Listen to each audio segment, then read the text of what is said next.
This is A Ship Bound for India, another early Bergman film. This one, however, early in his career, Bergman actually considered a quote-unquote masterpiece.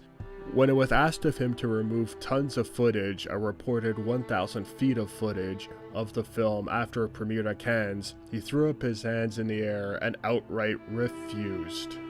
Of course, later on in his career, he did not hold the film to such a high regard, but it's interesting that he had such confidence in it when it first came out, because this film definitely changed how Bergman approached cinema.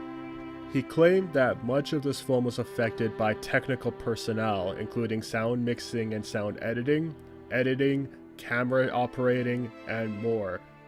So after this film was made, he made it in his best interest to learn every trick of the trade and take full control of his films, because while he was proud of this film, he felt that it was not authentically his. And you can definitely see this. If you compare this to, say, Stanley Kubrick's Spartacus or Alfred Hitchcock's Rebecca, while those are both excellent films, they feel more of a product of the studios they were attached to, rather than signature styles of the directors of whom made them, and these are auteurs that we're talking about. Of course, A Ship Bound for India is not of the caliber of these two other films, but it's interesting to see that it definitely suffers from the same kind of woes. And to know that this is the film that made Bergman want to stray away from the studio system as much as possible, of course when it comes to artistic integrity, you can definitely see between this film and his subsequent works how much he tried to go against the system, which then affected how he flat out made films as a visionary and not just the means of which he made these films. Here you still see some artistic liberties being made though, lots of uses of shadows and lights, a much darker film compared to both Crisis and It Rains on Our Love, which is nice because at least this film is much more consistent in tone.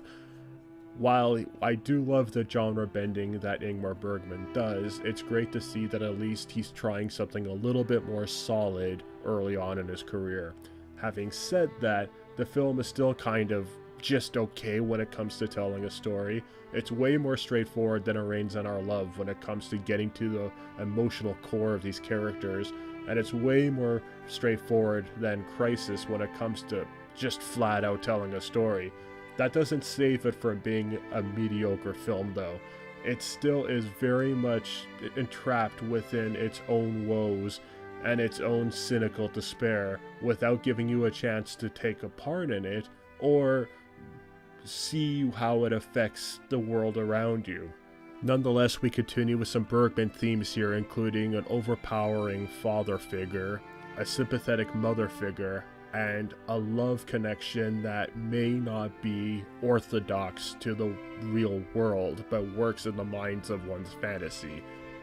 A lot of this is encapsulated with the idea of working on a boat and working within one's family and working with what this family has to offer, including a romantic connection with a father's mistress.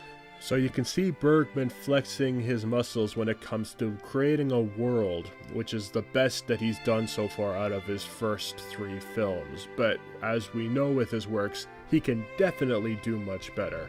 Of course, like the other films in his early career, A Ship Bound for India loves to circle around a few plot points for eternity, and while it's done a little bit better here, it kind of gets exhausting and drones the film out. It's only an hour and a half, but when it feels like 2 hours, that's usually not a good sign. When it comes to the Criterion transfer, comparing it to Crisis, the only other film that I've covered so far that's still in the Criterion collection, it's a slight improvement because, of course, both films were taken from not-so-great copies, but this 35mm mono duplicate negative transfer, provided by Svenska Filminstitutet, this is a breathtaking cleanup by Criterion aside from 1 or 2 shoddy shots. And it's 5 minutes, so I guess it's time to wrap things up. I'm going to give this a 6 out of 10, just because it's better than the previous two films. That doesn't mean that it's a great film on its own. However, there are some great ideas here that are going to flourish into the Bergman that we know and love. The Film Doctor is out. Happy holidays, Merry Christmas. I hope you all have a great time with your loved ones, and that's it. I'm out.